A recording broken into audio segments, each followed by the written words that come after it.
Hello guys, നമസ്കാരം. ഇന്ന് നമുക്ക് ഒരു നല്ല തന്തൂരി ചിക്കൻ ഉണ്ടാക്കിയല്ലോ. അതിൻ്റെ റെസിപ്പി വേണ്ടേ? അടിപൊളി റെസിപ്പി അങ്ങ് തരാം. ചെയ്യാൻ പറ്റുമോ? എന്നാ പിടിച്ചു. നമ്മളൊരു ചിക്കൻ കട ചെന്നേച്ച് ഒരു ചിക്കൻ ഇങ്ങനെ വാങ്ങിക്കണം. ഏകദേശം ഒരു 2 കിലോ ഉള്ളൊരു ചിക്കൻ. ഈ 2 കിലോ ഉള്ള ചിക്കൻ വാങ്ങിച്ച് കഴിയുമ്പോൾ തന്നെ ഏകദേശം അത് ഡ്രസ്സൊക്കെ ചെയ്ത് നല്ല കട്ട് ചെയ്ത് നല്ല പരുവത്തിൽ പീസായിട്ട് വരുമ്പോൾ ഉണ്ടല്ലോ, അതൊരു 1,400 ഒക്കെ വരും. അതിനെ വീട്ടിൽ കൊണ്ടുവന്നിട്ട് നന്നായിട്ട് കഴുകി, ചെറിയ കഷ്ണങ്ങളായിരിക്കണം കേട്ടോ, നന്നായിട്ട് കഴുകി അതിനകത്ത് നിന്ന് ആ മക്കും കൈയും ലിവറും ഒക്കെ അങ്ങ് മാറ്റിയിട്ട്, അത് നമുക്ക് ആവശ്യമില്ല. കഴുത്തൊന്നുമല്ല, നല്ല സെലക്റ്റഡ് പീസ് തന്നെ എടുക്കുകയായിരിക്കും കുറച്ചുകൂടെ ബെറ്റർ. ലൈറ്റെന്നും പറഞ്ഞ് കുഴപ്പമൊന്നുമില്ല, എങ്കിലും നമുക്ക് കുറച്ചുകൂടെ രസകരമായിട്ടൊക്കെ ചെയ്യാൻ പറ്റും. എന്നിട്ട് ഇത് കൊണ്ട് ഇങ്ങനെ കഴുകി അങ്ങ് വെച്ചതിന് ശേഷം ഉണ്ടല്ലോ, പിന്നെ അങ്ങോട്ട് ചെയ്യേണ്ട പണി എന്നാന്ന് വെച്ച് കഴിഞ്ഞാൽ, ഇത് നമുക്ക് ഒരു വലിയ കഷ്ണം 4 കഷ്ണം ഇഞ്ചി എടുക്കണം. ഏകദേശം ഒരു 50 ഗ്രാമോളം ഇഞ്ചി വേണ്ടി വരും. അത് കഴിഞ്ഞിട്ട് ഒരു കരിയാപ്പില കുറച്ച് കൂടുതൽ വേണം കേട്ടോ. അതുകൊണ്ട് ഒരു 10-12 ലീഫ് കറിവേപ്പില നല്ല കഴുകി നല്ല കിടുക്കാച്ചിയാക്കിയിട്ട് ഇങ്ങനെ കൊണ്ടുവന്ന് വെച്ച് അതും വെച്ചിട്ട് അതിൻ്റെ കൂട്ടത്തിൽ ഒരു ഒരു 4 അല്ലി വെളുത്തുള്ളി മതി, കൂടുതൽ വെളുത്തുള്ളി ഒന്നും വേണ്ട. 4 അല്ലി വെളുത്തുള്ളിയും പിന്നെ ഒരു 3 പച്ചമുളകും ഒരു ക്യാപ്സിക്കം എടുത്തിട്ട് അതിൻ്റെ ഒരു 1/4 ഭാഗം, അതായത് 4/1 ഭാഗം മതി, ക്യാപ്സിക്കം ഒത്തിരി വേണ്ട.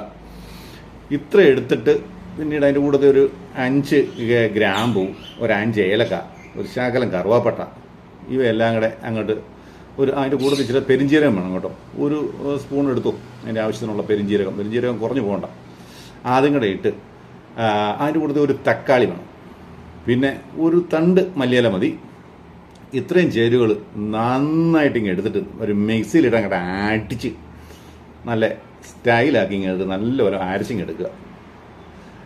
എന്നിട്ട് ഈ അരപ്പുണ്ടല്ലോ, ഈ അരപ്പ് ഒരു ചെരുവ് എടുത്തിട്ട് ഈ ചെരുവത്തിനകത്തേക്ക് നമ്മൾ ഈ അരപ്പ് അങ്ങോട്ട് ഇട്ട് വെക്കുക. എന്നു വെച്ചാൽ ഈ ചിക്കൻ ഇടേണ്ടതാണ്, അതുകൊണ്ടാണ് നമ്മൾ ഈ ചെരുവത്തിനകത്തേക്ക് ഈ സാധനം ഇട്ടത്.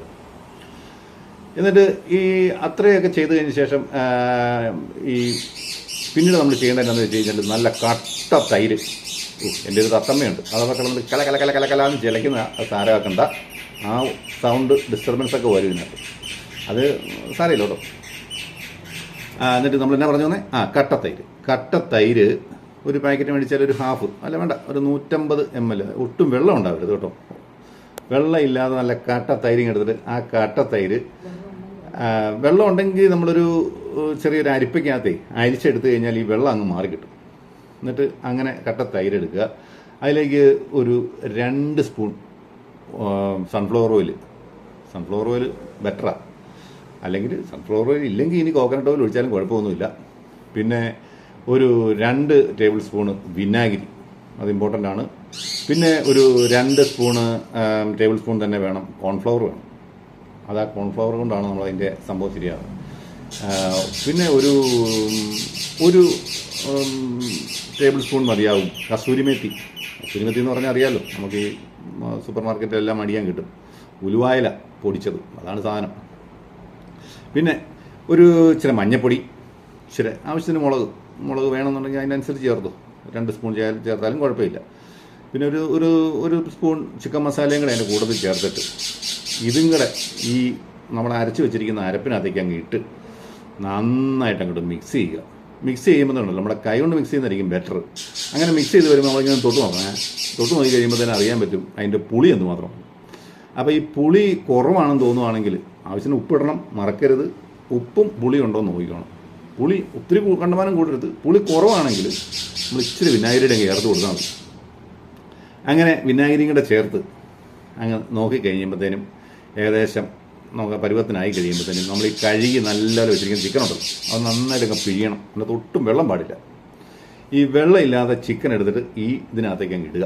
എന്നിട്ട് നന്നായിട്ട് അങ്ങ് യോജിപ്പിച്ചിട്ട് ചെയ്യേണ്ട പണി എന്താണെന്ന് വെച്ച് കഴിഞ്ഞാൽ, ഒരു കണ്ടെയ്നർ എടുത്തിട്ട്, അടച്ചു വെക്കാൻ പറ്റുന്ന ഒരു കണ്ടെയ്നർ എടുത്തിട്ട് അതിനകത്തേക്ക് ഈ ചിക്കൻ എല്ലാവരും വാരിയിട്ട് മിനിമം ഒരു 4 മണിക്കൂർ നമുക്ക് ഫ്രിഡ്ജിൽ വെക്കണം. അങ്ങനെ ഫ്രിഡ്ജിൽ വെച്ച് 4 മണിക്കൂർ കഴിയുമ്പം അവൻ നല്ല അതിനൊക്കെ ആയി നല്ല പരുവത്തിൽ കിട്ടും. ഇവനെ നമ്മൾ പുറത്തെടുത്തിട്ടുണ്ടല്ലോ, ഒരു പാൻ എടുത്ത് ആ പാനത്തേക്ക് ഒരു ശക്കല എണ്ണ, കുറച്ച് എണ്ണ മതി കേട്ടോ, അങ്ങനെ എണ്ണ എടുത്ത് ഇവനെ ഫ്രൈ ചെയ്ത് നമ്മുടെ ആവശ്യത്തിന് ഫ്രൈ ഒക്കെ ചെയ്ത് വരുമ്പോൾ ഇതിനകത്ത് നമുക്ക് അറിയാൻ പറ്റും. ഇതിൻ്റെ ആ ഒരു കുഞ്ഞ് കഷ്ണമൊക്കെ എടുത്ത് തിന്നു കഴിയുമ്പോൾ അറിയാം നല്ല ടേസ്റ്റായിട്ട് തന്നെ നിൽക്കും.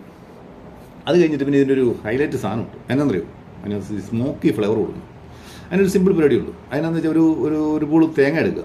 തേങ്ങ എടുത്തിട്ട് നമ്മുടെ ഈ പപ്പടം കുത്തുന്ന കമ്പിയില്ലേ, ആ കമ്പിയിൽ ഈ പപ്പടം കുത്തിയാൽ ഈ തേങ്ങ കോർത്തിട്ട് ഈ നമ്മുടെ കനലയിൽ നമ്മുടെ ഫ്ലെയിം അങ്ങ് കൊടുത്തിട്ട് കത്തിക്കുക. അതില്ലെങ്കിൽ പക്കിട് ഉപയോഗിച്ചാലും നമുക്കിത് ചെയ്യാം. എന്നിട്ട് ഇത്രയും ചെയ്ത് കഴിഞ്ഞിട്ട് അതൊരു കുഞ്ഞു പാത്രത്തിലിട്ടിട്ട് നമ്മൾ ഈ വറുത്തുകൊണ്ടിരിക്കുന്ന പാത്രത്തിനകത്തേക്ക് തന്നെ അങ്ങ് ഇട്ട് കത്തിക്കൊണ്ടിരിക്കുന്ന ഈ തേങ്ങാപ്പൂളുണ്ടല്ലോ, അത് പുകഞ്ഞ് നിൽക്കുമായിരിക്കും. അതങ്ങ് ഇട്ടിട്ട് അങ്ങ് വെച്ച് കഴിഞ്ഞാൽ അങ്ങ് മൂടി വെച്ചാൽ, ഇത് പാത്രം മൊത്തം അങ്ങ് മൂടി വെച്ചാൽ ഇതിനകത്ത് മൊത്തം സ്മോക്ക് ആയിക്കോളും. കഴിക്കുമ്പോൾ അടിപൊളിയാണ്. ഒന്ന് ശ്രമിച്ച് നോക്കാവോ? ബൈ.